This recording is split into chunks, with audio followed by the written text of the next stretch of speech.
Okay, so welcome guys. This is the first lecture for the physics of medical imaging. This lecture will serve as an introduction to basic medical imaging principles. For medical imaging, the main question is this: what does the human body look like on the inside? It depends on the technique or modality that you're going to use. Let's start. Okay.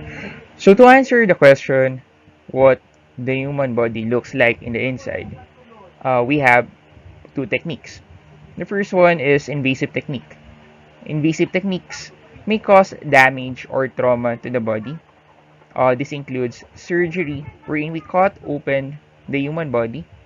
The second one is endoscopy, wherein we essentially use a light tube that is threaded through the human body. The second technique is non-invasive technique.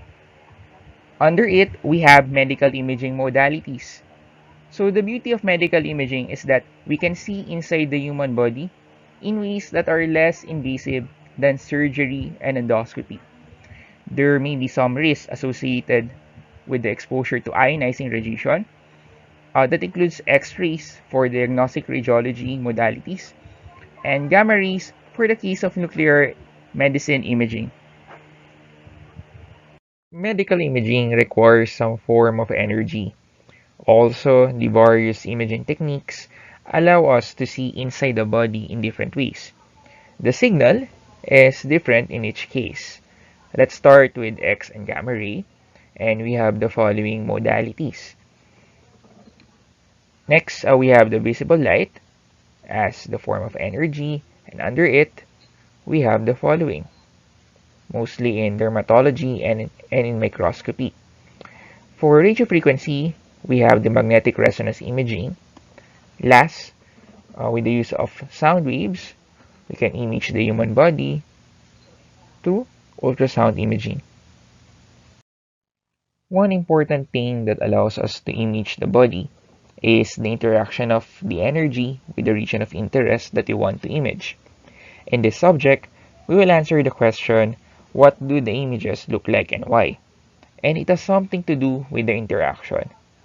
All medical imaging, except of nuclear medicine, requires that the energy used to penetrate and interact with the body's tissue, and it includes absorption or scattering.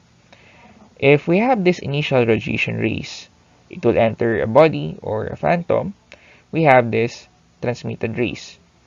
This transmitted rays carries the attenuation information of the body, thus we can form the image. In nuclear medicine, we use radioactive substances that are injected or ingested to the patient. These parameters includes reflectivity for ultrasound. Then we have linear attenuation coefficient for computed tomography and radiography. Last, we have hydrogen proton density in magnetic resonance imaging. After the interaction, the first output might be returning echoes in an ultrasound system, X-ray intensities for the case of CT system, or radiofrequency waves in an MRI system. Then, the final output in this system will be created through image reconstruction, which we will discuss for each modalities. Hey guys, I hope you have learned something in this video. If you like my content, please consider subscribing my YouTube channel, JP Academia. And if you're new in YouTube, there is a button right down below this video. Just click that to subscribe. See you then. Bye guys.